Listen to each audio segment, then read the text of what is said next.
Hello, Amanda. Okay, you just have to unmute yourself. There you go. Good morning. Can you hear me all right? I can. Can you hear me? I can, yes. I was terrified that this wouldn't work. So I like your drapery in the background. How lovely. thank you. I'm sorry. Love the We actually color. have sunshine in New Hampshire today. I'm like, wow, it's usually very dark. I'm like, wow, I've got all the sun today. But That's amazing. Oh, that's great. It's not sunny here. We got snow last night. Not a lot, like maybe yeah, an inch or so. yeah. Kids were really excited this morning about it, though. It is nice to wake up and like everything's covered in white, I right? it is the one thing that I love to here in New Hampshire. So You guys get a lot of snow too, probably, right? yeah, we actually got a little bit last night too. It is the season. All Yeah. right. Well, I'm really excited to have you on the podcast. Well, thank you. You're one of our new like members, new like shining stars. I'm so excited. I feel like you've had so many incredible milestones, even just inside the course and with Yes. your own business. And I guess before we I know we're recording, before we like officially record, Right. like we're talking with my hands too much. This mic does not like it. Is maybe just like give a little bit of background, right? Sure. Just share like who you are, what is your history, like how did you come into interior design, where you were at when you found power of process, and kind of what made you take that leap of to take the course. And then of course we can dive in a little bit later into designer's room, but I'd just love to hear like your wins and sort of where you were pre and sort of where you're going now. And we'll like, obviously it'll just be a casual conversation. I don't have anything scripted. And so feel free to, if there's something else you're like, oh, I really wanted to talk about this, then just like bring it up. Okay. And then at the end, I will ask you to share a nugget of wisdom. Okay. Sounds good. So it could be something we talked about that you just want to like really remind everyone that this is really important. This has been a big learning for me, or don't do this thing or do that. Or it could be something we totally didn't touch on at all. It's up to you. All right. I'm Rebecca Hay, and I've built a successful interior design business by trial and error, podcasts, online courses, and so many freaking books. Over the last decade, I've grown from an insecure student to having false starts to careers, and now I'm finally in the place where I want to be.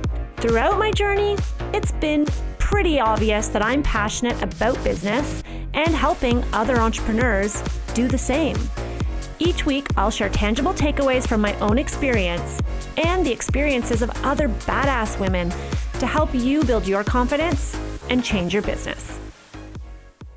I will say I just really appreciated your programs. I've appreciated you, as I come from this and just start talking about my background. I come from corporate. I was a commercial banker. I was an energy trader. I was in tech, and they all kind of folded in together at some point towards the end of my career. But I kind of go in and out of this business with entrepreneurial spirit, but I'm constantly throwing my banker hat back on because I've had to do that. I've actually had to say, Amanda, you need to sit on the other side of the desk, and answer all the questions that I used to probe my clients for in banking. You want $1 million, you got to tell me a lot more than what you're saying, so a lot of where I'm coming from in my business comes from my background. I had a passion for interiors. I flipped my own home. I designed my own kitchen. I did a few free projects, all the things that everybody starts out in that hobbyist mindset of, oh, I really love this. But I come with this in two ways. I love business. I love the strategy, the operations, the client experience, like all of that stuff has been extremely fascinating to me in my career. But I also love interiors. And when I was really looking at transitioning, I was an empty nester, and I'm like, I don't want to drive around Boston and look for parking for 2 hours anymore, and all the things. And so I started exploring the interior design industry. Did a lot of research, listened to podcasts, kind of what you say in the start of yours. You read podcasts, or you listen to podcasts, you read books, all the things. And I had a lot of conflicting information that was coming at me that didn't make sense to me as someone who has some business experience, who used to mentor and coach my clients when I was trying to underwrite millions of dollars in money that they wanted to walk out with, right? So oh my gosh, I take a risk management perspective on this. Like, do you have insurance? How are you getting the money? How fast are you getting the money? How fast are you paying the people? Like all the things. I think that's amazing. First of all, can I just stop you there? Because I feel like we're just diving in, but yeah, I love that that's your background. Like, how many creatives have that background? Not many. I know a lot of creatives. I know a lot of designers now. Like, that is a really unique background that I know we talked about this inside Power Process, but it really does give you a leg up, and it helps to reframe your mindset. Also, you didn't just graduate school. Like, you have life experience under your belt. Like, how many years were you in the banking world before you decided to sort of branch out? over 10 years in banking, but I have 30 years in corporate. I say I have 30 years from my first big girl job where I was getting a salary and not hourly. It's been 30 So you have years. 30 years. Like, that is Yeah. amazing. Like, you have 30 years of life learnings and experience that you can apply. And like, that to me explains why, I mean, I've seen you in such a short time that I've known you, immediately like implement something, get it, and like move forward, which is really, it's so amazing to see. And I just think that's really helpful for people who are listening, because a lot of listeners are maybe about to leave corporate or have thought about it and are just listening to the podcast. They're binging and they're like, oh, I don't know if I can do it. Or they've just left and they're just starting out on their own and they're thinking, oh my God, I didn't go to design school. Like, how do I do this? How do I figure this out? I think that, I mean, I want to hear more of your story, but how you pull from your background and your own life experiences to put that into your business is just so awesome. I think you have to put it in perspective, and I think it's one of the reasons why you and your programs resonate with me, because you were really, and I'm being very honest when I tell you this, Rebecca, you were the only one that really spoke to me in a way that was smart. I won't say names, but I read some books and listened to some other interior design coaches, and I was like, huh, no, no, no, no, no, no. Don't tell the people that. Don't tell the people that. Because if those same people came to me as a banker and asked me for money, I would be like, well, have you lost your ever loving mind? And so that was why I joined POP. It's why I decided to go into pricing with confidence. It's why I'm in the designer's room.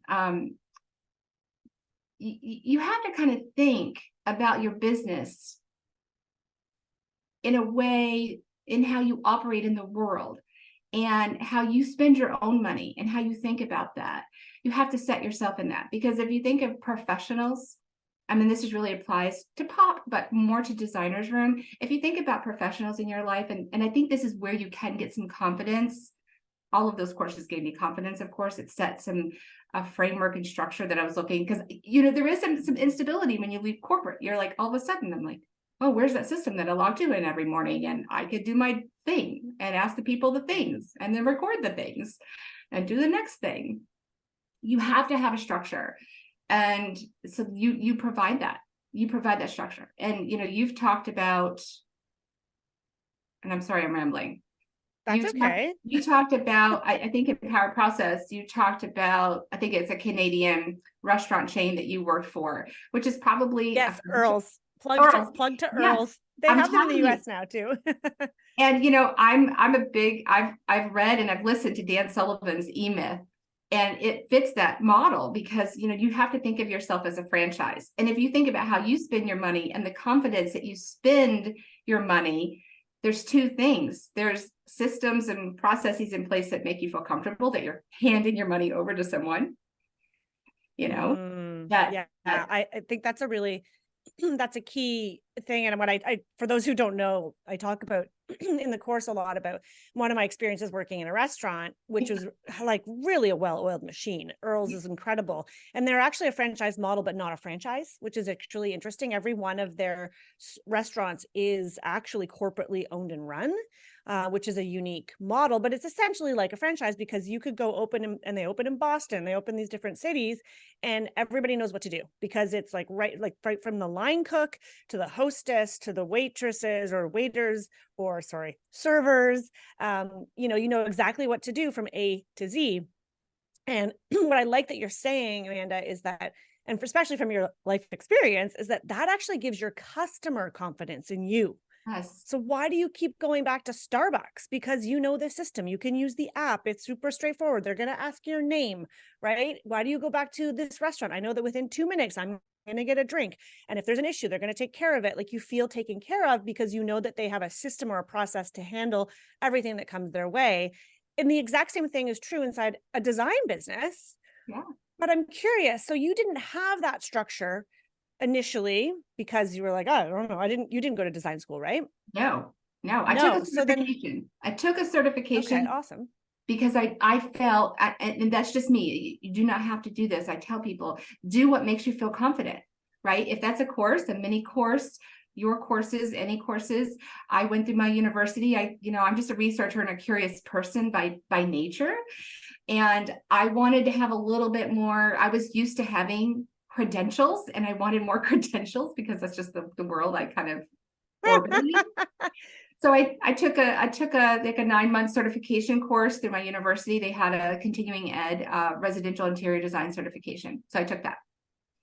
Wow. So you have that, but at the same time, when you started your business, you didn't have a system. Like what was immediately like when you started running your design business, did you start working for friends and family? Like how did that kind of start? Did you leave corporate first or were you kind of doing both at the same time? I did it for a year. And when I started doing business plans and looking at numbers, I knew I couldn't do both. There was no way. I don't know how people do it. At least if you want to grow a business. If you want to grow and scale a business, you cannot. Maybe there is a unicorn out there, but you cannot do both. You can't do both well, right? So you kind of have to make a decision. And that's kind of my first nugget. Make a decision, because I know we tell that to clients, like you can't decide on that floor, like you got to make a decision because we can't take the next step. So same thing here for us. Oh my God. That was like a mic drop. Mic drop. Make a decision.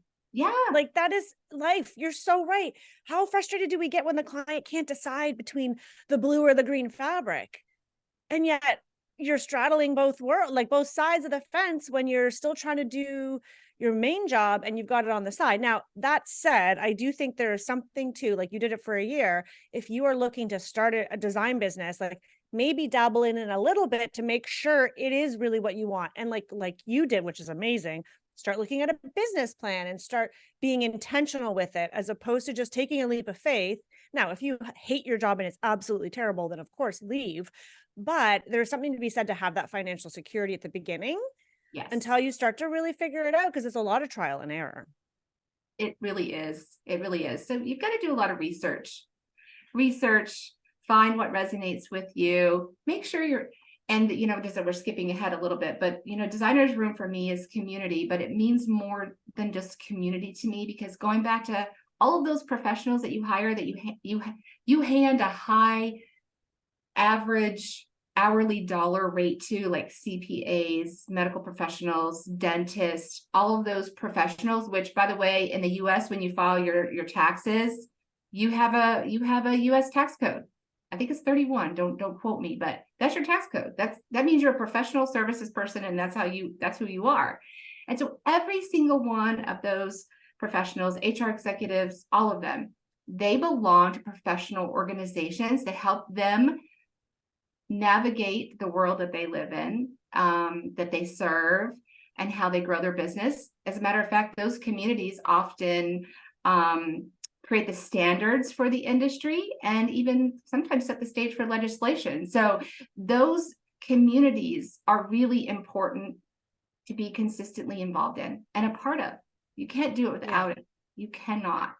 And also, I mean, don't forget, these are business expenses. When you invest in a course or joining a program or, I don't know, a membership or an organization, the money you spend, I mean, at least in Canada, I'm sure it's the same in the US, that can be written off against your income, right? And so it's not free, but you don't pay tax on that. And so I think it's a good reminder to invest. I mean, I was just thinking the other day, I've invested, I don't even want to calculate. I feel like I should probably calculate, like, how many courses and coaches have I worked with over the years? I think it would be like kind of interesting just to share. but I've invested a lot of money in personal and professional development. And I really believe that's how I was able to grow my design business so quickly. That's how I was able to get into a different mindset and do all the things that I've done, because I can't do it alone. Like, there's only so much we know. And I love that now, especially with the internet, we can makes me sound like, oh, remember the internet, but I actually do. And I feel like I'm probably one of the last of the generations that didn't have a computer when I was in elementary school. But now you have access to so much information, to so many people, to communities. And it's just almost like a no-brainer to continue to level up so that you can continue to improve your business practices, which obviously you saw like right from the get-go. So how long were you running your design business before you decided to take Power of Process? A year. I started listening to I listened to your podcast. I found you about 4 months into it, and I listened to you, got really comfortable with you, did some more research, and started looking at programs you had, and saw that Power Process was coming up. And I thought, and maybe it was a year and a half, and decided to sign up for it and take it. And I will say, and I can say this 100%, and I think you've probably seen this in comments and interactions within the private group, I was solidly, slightly shaky when I look at your roadmap, the designer's journey roadmap. I was stage 3. I am confidently now in stage 4, if not on the cusp of stage 5. And I don't think... I know. I just got goosebumps. I know. I tell you, with the designer's room, I'm pretty sure at some point in 2024, and I have watched the recording, and I'm still doing my 2024 planning. But I'm confidently, and I'm not just at the beginning of stage 4, like I'm at the end of stage 4. Okay, let's just take a pause there for a second. So for those who don't know what we're talking about, I'm actually just going to see if I can pull it up, because I don't remember all the wording, but I think this is this is so amazing. So basically, where am I going to find it? What's the quickest way to find it? Inside Designer's Room. I'll open the portal. Is this idea that as you build and grow a business, you are going to go through various stages, right? As you scale, as you grow, and you don't necessarily need to scale, right? Because not everybody's looking to have 10 plus employees, et cetera, et cetera. But there's a designer's business journey. And so stage 1 is where I say you're just getting started. And first of all, I'll just say, before I walk you through the 5 stages, is that this was developed to remind designers, design firm owners, that no matter what stage of business you are in, you are welcome inside our community. You will learn. It doesn't matter if you're early or if you're living the dream. And so stage 1 is getting started. So you're moving from a hobbyist to a business owner. You're finding community. You're starting to find mentors, maybe courses like ours or our membership.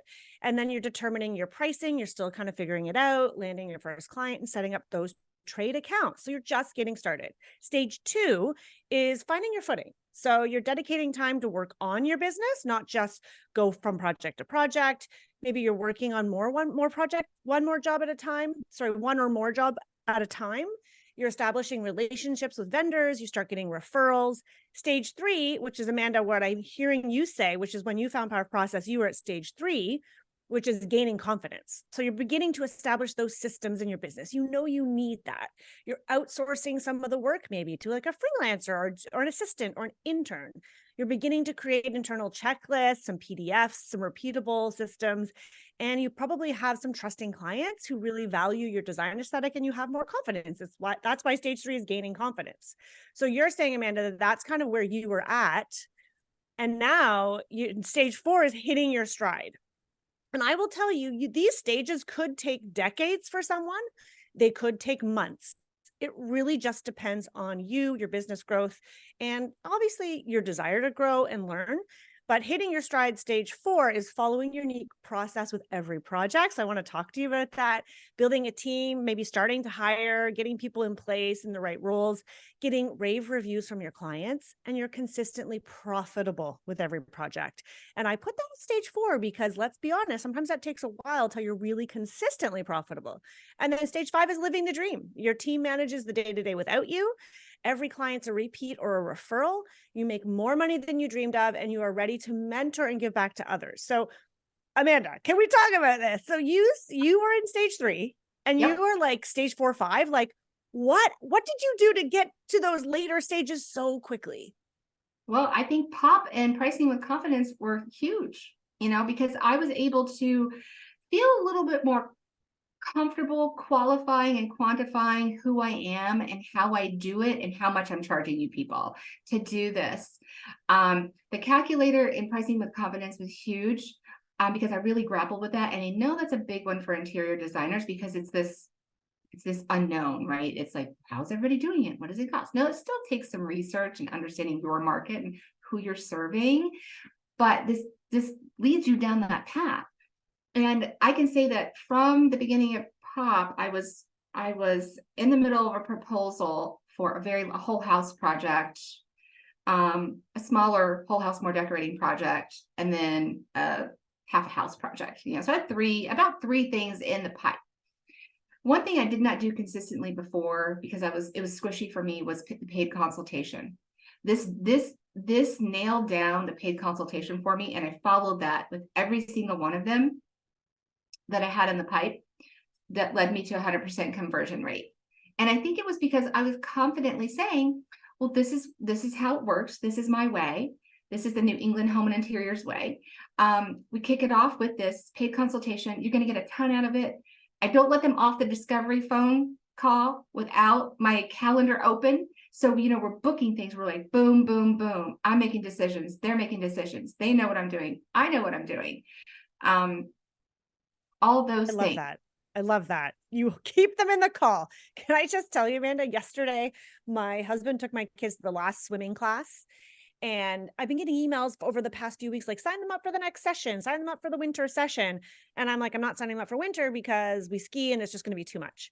So he's at the last swimming lesson, and is the head coach not walking around with a clipboard, going to every parent, closing the sale?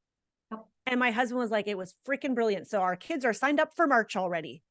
I'm like, that is the same thing as in that discovery call, open up your calendar. Let's get the consultation booked. I freaking love that. It's fair for everyone because it's not fair to the client.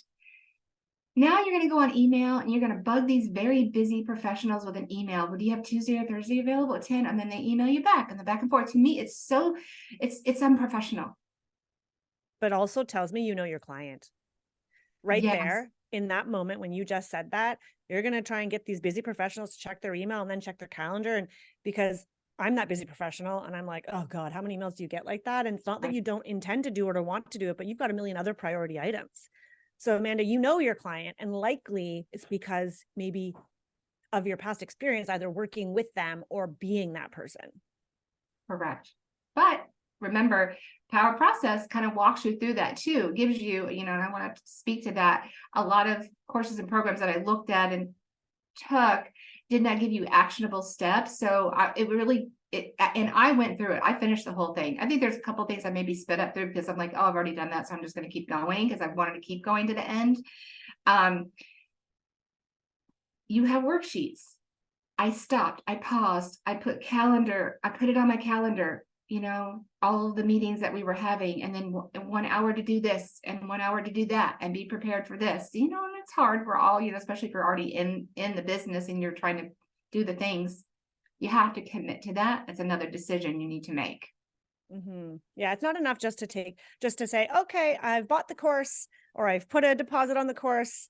I'm good. And I'm just going to show up for a couple sessions. I'm going to absorb the information and boom, I'm going to move from stage 3 to 5, just like Amanda. Like, that's not how it works. You do have to engage with the content. You don't have to show up in the community if you don't want, but you do have to do the work so that you can start to see the results. And I think that's a really good reminder, is like blocking off that time. Obviously you're an A+ student. I don't think I'm as good a student as you are.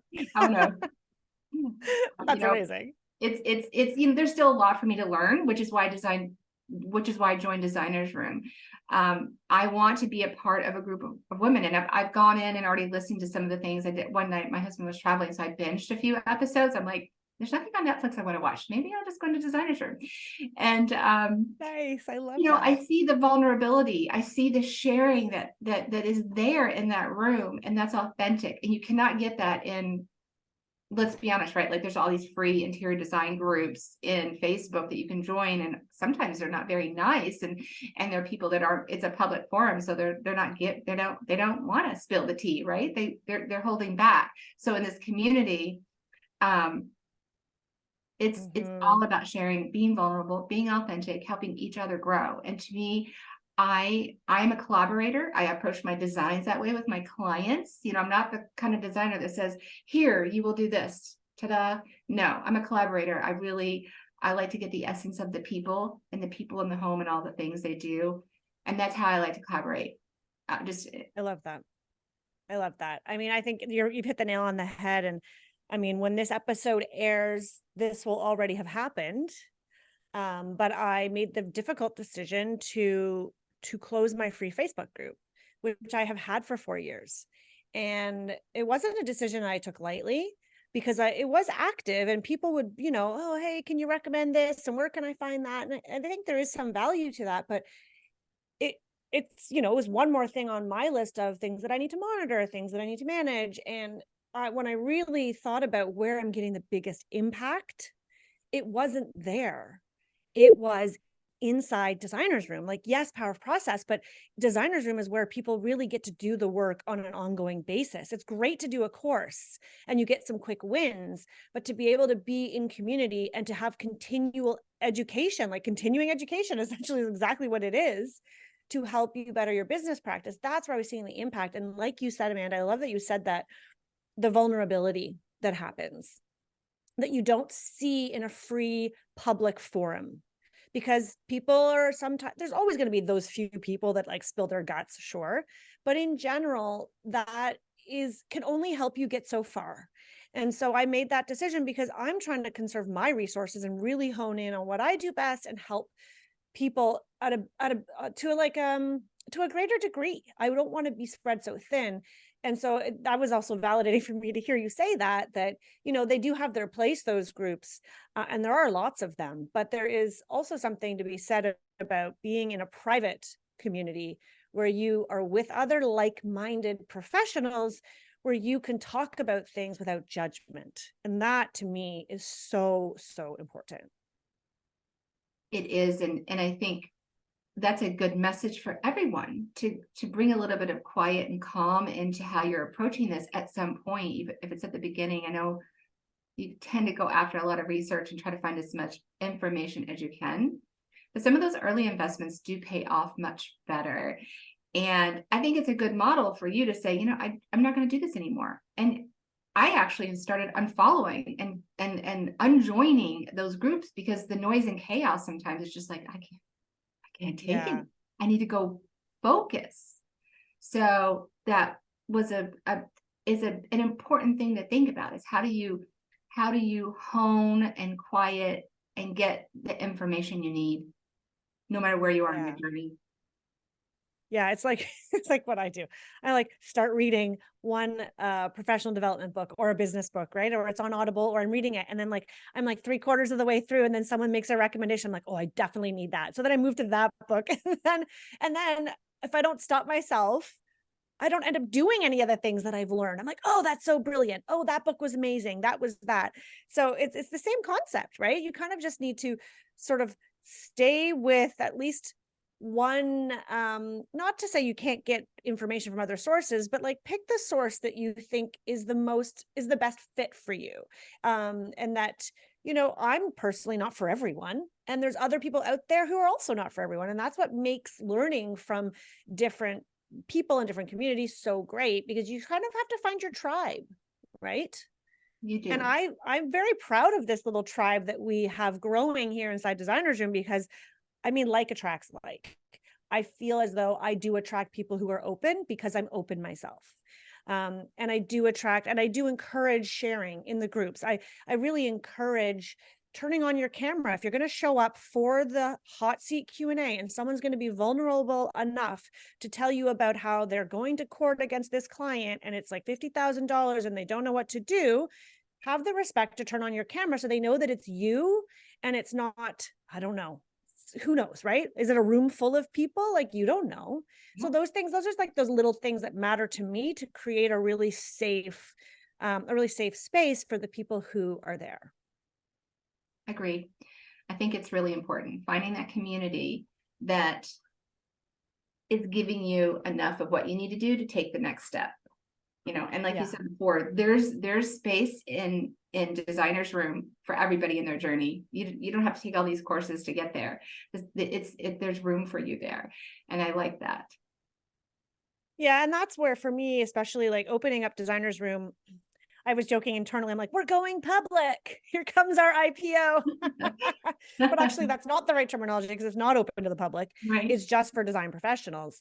But Yeah. by allowing designers in who haven't necessarily taken power of process, because historically I only had POP or poppers in it, it actually opens up the conversation to bring in designers that maybe already have a process and they didn't need to take the course. Like, they feel like solid. They've been doing this for 10 years and they're killing it, but they want a community.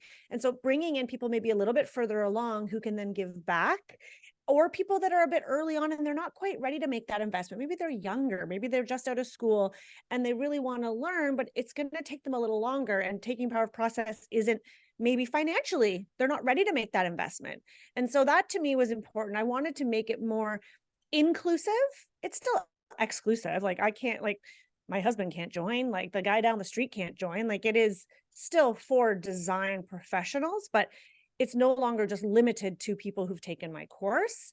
And I'm excited to see what that evolution looks like. I think there's going to be a lot of opportunity for us too, to leverage our power, harness that, and bring in incredible guest speakers, maybe even get better discounts with certain vendors. Like, those are the types of things that I envision for this group as it grows, because all I want to do is make it easier for designers to make money and be happy in their business.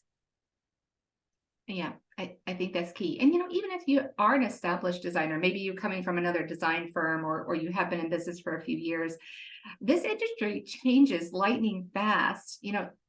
Sometimes if you just use High Point as a marker, like spring to fall, you're like, whoa, what happened? Wow, this industry has changed just in that 6-month time frame. So, the industry itself changes, and not just the shape of a sofa or the fabrics or the colors, but, who's still in business, what vendors went out and why, and how are people doing things, and what's going on? How did Mitchell Gold and Bob Williams fall? exactly. Or whatever. Yeah, Exactly. totally. So you need to be aware of that. You need to Yeah. be aware of that. I actually had a client come in. I have a studio with a showroom, and I had someone come in and they were like, we ordered a Mitchell Gold sofa last year and we were terrified that it wasn't going to be delivered. And, I need to be able to speak to the industry, right? You need to be able to speak to your clients, because remember, we're talking to professionals who read the Wall Street Journal, who know all the things that are going on in the world. My husband's always reading the lifestyle section of the Wall Street Journal. Oh, did you see this house? And all the things. So, you need to be at that level, at the people, so you need to understand, well, why did they go out of business? So being part of groups like this, you can really, talk about that, be aware of it, share, and so forth. So yeah. And that's why people say, well, why do you go to High Point Market? I don't go every year, but I'll go every couple of years. And especially as a Canadian, they're like, well, why do you bother going? Because you can't buy direct from a lot of those wholesalers. Not yet anyways. Designers Room is going to make it possible. But I say, because it's so important to be in community with the industry. You just by being at High Point Market, like you talk to designers, but you learn information just from overhearing a conversation or talking to a vendor. And to your point, what I've always said to designers is it really helps you with your clients, because then when you're trying to sell that sofa, or you want to talk about the quality of a certain line, you can say, I went to High Point. Did you know that it's like the, biggest furniture market in North America, and blah, blah, blah. And it shows your clients that you are the expert, you're the professional, and that you are really tapped in. And I think it's just another level of, you can use in your marketing, but it also just adds another level to how you can deliver and add value to your clients. Yeah, absolutely. And I was going to say power process too. I mean, that is something that you can utilize and leverage in your marketing. It really touches on everything you do in your business. And I can say, now I can, my website has evolved a little bit because I can speak to my process more confidently. My pricing structure has evolved because I can speak to it more confidently. I enter into conversations, discovery calls, and then consultations more confidently. I am now looking at hiring a senior designer. I can talk to her about my process and how she's going to approach my clients, and she understands it. And I showed her my process, in the interview. I flipped the table and said, here's a proposal. Here's how I approach this. What do you think? And she was like, wow, this is amazing. That gives her the confidence to maybe really want to come on board with me. So it impacts the whole ecosystem of your business. You have to get that in place. Yes. I love that. It's funny. All these years doing this, I never thought about that, of how I've always thought about how it helps the design firm owner. But you're right. I mean, you can attract better talent and hopefully retain them, because let's face it, most designers in our industry are still operating on a mode of chaos. Yeah. And I know, because it was me, and I have so many regrets I was actually thinking about this morning, about all the people who've worked for me in the past, like in the early years. Like, I have a lot of regrets about how I was as a leader and how I was as a manager, because I just wasn't very good. And it was freaking chaos. And I expected them to know, and I expected them to read my mind. And don't you know this? And I would get so frustrated. I didn't set any expectations. I didn't have systems. I didn't have do this, then that. And so I didn't set them up for success. But if you are a designer, a junior, an intermediate, or even a senior who's been in that chaotic model for a period of time, you will really value going to work for a firm that is established, but more than that, has like, this is how we do things. This is how we do proposal. There is a template for this. This is the 7 steps, or this is what we do to get to trade day, or whatever it might be. So that's a really good point. So I want to hear about this. So hiring, like, who's on your team? What does this look like? What is the trajectory for New England Home Interiors? Well, according to stage 5, and my goals for 2024. I love it. Stage 5, baby. Yeah. It's definitely hiring. I didn't really take a vacation this past year, just for a number of reasons. A lot of personal, like family health issues. We all have those things that get in the way of life. But I need to take a vacation. My friend called me the other day. She's like, we need to go back to Europe, and I'm like, yes, we do. We need to get out. We're empty nesters. Why are we here all the time? Right. We're at this point where we can do things. So I have things I want to do personally, but I have to set the business up to be able to support that. Still, I feel comfortable doing it and not losing work. So hiring a senior designer is key.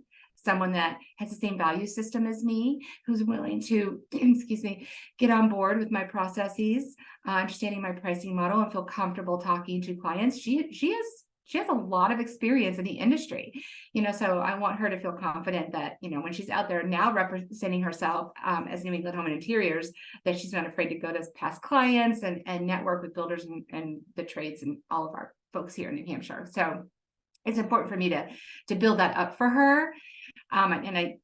It's key to my business. I have a couple of part-timers that are in the showroom and studio that just cover, the space for me. But then I'm also looking at developing, where do you see yourself? Because I like that aspect of developing people. Where do you want to be? Where do you see yourself in this project?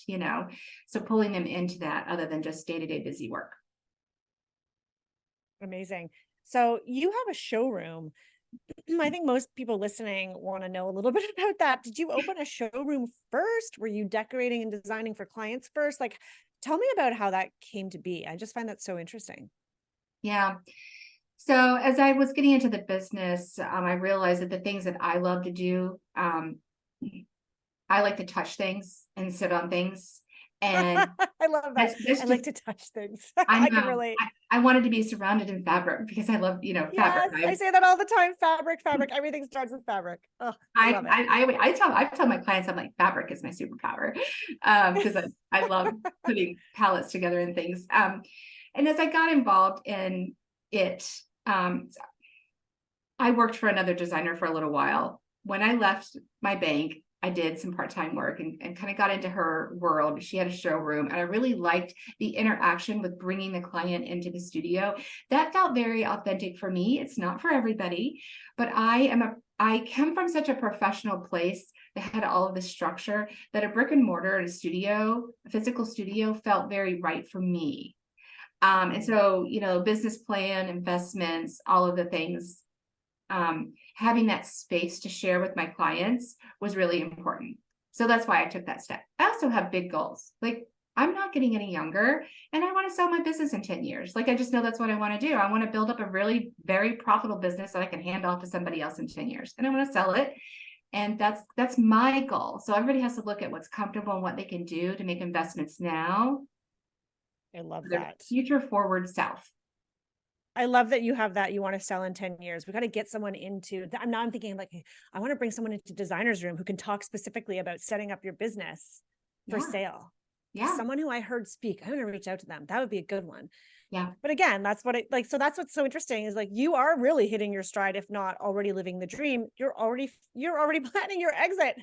You just entered and you're planning your exit. I love it. That's what real businesses do, right? That's what real businesses do. I'm not that we're not real businesses though. I'm not that whatever you're doing or whatever the listener's doing is not a real business. That is a real business. This is a real business. This is my passion. This is me. But we all have goals. You have to have a goal. Like your roadmap journey, design journey, you can't get from this point to this point without doing something in between. So I love that. I love that. I think that's amazing. And I think it's a conversation we don't have enough, actually. I think is this idea of like, what happens later? What happens, once you've hit that stride and once you're living your dream? Is that your intention forever? Or do you just want that to hum along on the side while you, like for me, my interior design business is kind of coming along on the side because it fuels that creativity for me. And I have a great team sort of running all that. And it allows me then to stay tapped into the design industry, to be very current while I really focus on growing the podcast and designer's room and all those things. And so that's sort of that's my path. But somebody else might say, yeah, I can't wait to let's get this thing to a certain size. Let's sell it and let's go retire on a beach. And I think there is no one right way of doing things, but I love that we're having that conversation. Yeah, I think it's important. It does set the stage for why you're doing what you're doing. Yeah, I love that. Okay, so this has been such a great conversation. I'm so happy that you offered to be on the podcast because literally, I've only known you for a few months. You hopped into POP. I'm like, who is this woman? I'm loving it. I love her style. And I love what she's doing with everything she's learned. Like your business is just flourishing. Before we kind of wrap everything up today, is there any last nugget of wisdom that you would like to share with our listeners? I think it goes back to making a decision. You need to decide what you're going to do. And it sounds a little harsh. I'll put my banker hat back on, but you really do need to make a decision.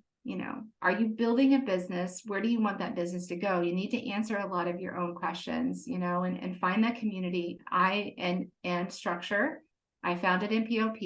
I highly recommend it. Obviously, I can't say enough about it, but you do need to make some decisions. It's really just that simple. What does Nike say? Just do it. You have to make some decisions. Yeah. And there is no right or wrong decision. And that's something that I know as creatives, we tend to struggle with because we're perfectionists. Yes. And oftentimes we're afraid of, but if I do that, then what? Or is that going to, what's going to happen? And we want to kind of know the outcome. And what I've learned now in these years that I've been running my own business is you can never predict the outcome. You cannot. But you got to make a decision. That's exactly right. But find that community. That's really important. Yeah. So guys, if you want more of Amanda, which I'm sure you're going to want to pick her brain, you got to join us inside Designer's Room. It is now open and available. So you can just go to RebeccaHay.com/join and you can read all about it. Amanda, thank you so much for being on the podcast today. I feel like we're going to have you back because I know that there's going to be a lot of change in the next 6 months and I can't wait to document it here on the podcast and have you share with everyone who's listening. Where can they find and follow you? Oh, sure. My website is New England Home and Interiors, and Facebook and Instagram is at New England Home and Interiors. Pretty simple. Easy peasy. I love that. I'm like, why did I complicate my life? I've got RebeccaHay.com, then I got Rebecca Designs, then I got Resilient. I'm like, this is how you sell a business, right? You've got a very clear name and identity. I love it. Well, thank you again for being on the podcast. You're welcome. My pleasure. Okay, that was so great. Amanda comes to this with really interesting insights and just with a very different perspective. And I mean, that's what I love about this community. That's what I love about Designers Room, is that you get to be in community with designers who are coming at it from various different stages of life. I mean, it's very common, actually, that designers have had previous careers. I would say that's more common than not. And her insights and her conversation about the banking world, honestly, after we stopped recording, she and I stayed chatting for another 15 minutes, just about thinking big and how it's so important to make a decision, and, you know, why you really should not pass on your discounts to clients, regardless of what other people in the industry are saying. We talked about capital. Like, she's just such a wealth of knowledge, and honestly, very collaborative and giving. And if you guys are, you know, thinking about joining us inside Designers Room, Amanda is there, ready and filled with knowledge to share and give back while she continues to learn. And that's what I think is really neat about this community that I'm building, is it's where we continue to grow, we continue to learn, and we have a little fun too. So I hope you guys enjoyed this episode with Amanda. Please let me know on Instagram. Send me a DM. What did you think of it? Don't forget to also please rate the podcast. We'd love a 5-star review from you. It helps other designers who are maybe early in their business and they're still trying to figure it out, helps them find our podcast so that we can help more people at this crazy game called life. I don't know why I said that. Okay, have a great day. See you soon.